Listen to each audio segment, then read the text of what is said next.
This is Jeffrey Tucker. One of the fatalities of publishing at a rocket pace is that some amazing treasures get overlooked. So this column, which I'll be reading here, perhaps the first of a series, covers some titles in the Mises store that have not received much attention in the praiseworthy swirl of mania over Rothbard's Mystery of Banking that's selling like crazy, America's Great Depression, back after all these years. We can hardly keep it in print. Mises' Causes of the Economic Crisis, his essays from the interwar period.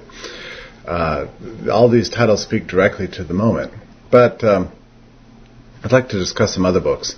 I'll start with an unlikely title here, a book by an author you've never heard of, most likely. His name is Faustino Balve.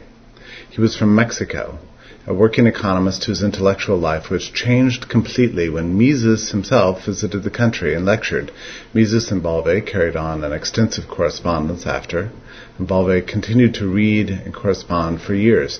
And finally the professor sat down and wrote a primer on economics, and the result was The Essentials of Economics, first in Spanish and then translated to English. Nowhere does this book specifically say that it's free market oriented or Austrian or Misesian. To Balve, this is just good economics, and he presents it as such. He organizes the book in a very clear manner. What is economics? What is the market? The role of the entrepreneur, capital, labor, and wages, money and credit. These are the titles of the chapter and sequence, and so on. The tone is clear and calm, but never boring. Effervescent is a word I would use. Another word is elegant. Clearly, Leonard Read of Fee was mightily impressed at the book because he used his scarce resources to put the book in print, and is an unknown author, and he promoted it very heavily, and many people bought it and read it. There's a certain generation out there for whom this book is very important. Then it went away. The book just sort of vanished until this year, and now it is in print again, and the result is glorious. I read it for the first time earlier this year. After you read Economics in One Lesson, this is an excellent book to take you to the next level. Hazlitt covers the general lessons and applications, but this book zeroes in on particular aspects of theory that are essential for stage 2. Essentials focuses on positive theory, but anyone who learns economics this way is immediately confronted with the reality that this is, of course, not the economic theory propounded in the business press or accepted by the government. The major theoretical apparatus that these people use has its origin in the work of John Maynard Keynes, whose major assumption, Roger Garrison pointed this out, is that the price system simply doesn't work properly. It needs to be goaded and prodded this way and that, with policy experts at the helm. The theory has been failing for nearly 3/4 of a century, but no matter, Keynesianism is like a virus, it just somehow never goes away. So it is something you must learn about. There's the wonderful treatment of Keynes's book by Henry Hazlitt called The Failure of the New Economics, but you might not be interested in his line-by-line critique. What you want is the overview of what it is and what is wrong with it. That's where this gem by V. Orville Watts comes in. The title is Away from Freedom. It was written in 1952, a highly significant year because it was from a time in which Keynesian theory was entrenching itself deeply into economics departments around the country. It was a time of heartbreak for anyone trained in the old classical style because they began to see economic science turned on its head. Instead of offering a defense of economic freedom, economics began to be used as a cover for state intervention in economic life.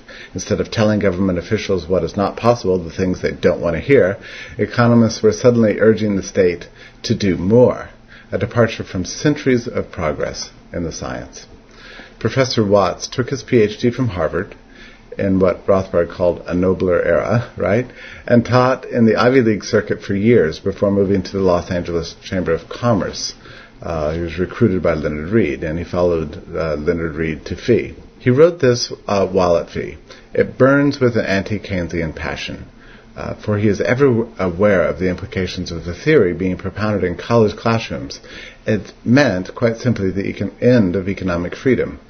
And this book explains where Keynesian theory goes wrong and shows why physical fine-tuning and monetary manipulation cannot achieve their desired ends. It is especially interesting coming from someone who watched as all of his former colleagues fell for the wizardry associated with Keynesianism. He wrote this book as a desperate plea for them to turn away from fallacy and back to the truths that took centuries to build up. And so here we have what is surely the first full-blown smash attack on the economics of Paul Samuelson, whose Principles text became the leading textbook for decades, despite its persistent sneering of laissez-faire and offhanded and implicit defense of socialism. Watts's account depends heavily on one of the great anti-Keynesian books of all times, but one, again, you've probably never heard of. It's called The Economics of Illusion by L. Albert Hahn. He was a banker in Germany in the 1920s, and he was of the view that monetary inflation was the key to preventing economic slumps. That was his opinion. It was widely held. Then he saw where this line of thinking led. Germany's economy was utterly destroyed through hyperinflation, which in turn led to dictatorship and war and social collapse. Just imagine what it must have been like for him to see these errors of the 1920s in Germany ascend to the status of scientific theory in England and the United States in the 1930s. He set out to try to stop it with this book. It shows how it is that Keynesian policy can create temporary booms that always end in bust. The prosperity generated through macroeconomic planning amounts to a mirage, the economics of illusion, as he called it. Mises thought very highly of this book, as did Watts and Hazlitt and many others.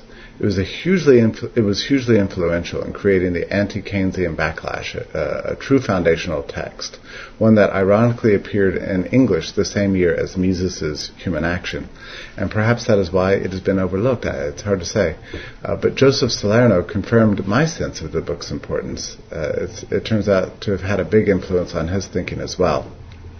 So finally, in this one segment, I'd just like to mention in passing the great book by W.H. Hutt called The Keynesian Episode. It's a comprehensive critique of Keynesian hubris, which had always claimed that it had somehow refuted Keynes's law, and Hutt himself was very attached to Keynes's law. He thought it was the very essence of good macroeconomics. Hutt was trained in the classical tradition, but his virtuosic performance in this book shows why the Austrians have always traditionally claimed him. He writes in an old-fashioned and sort of high style of English. That's a far cry from the rhetorical dazzle of, for example, Watts. But students of economics will appreciate his sobriety and precision.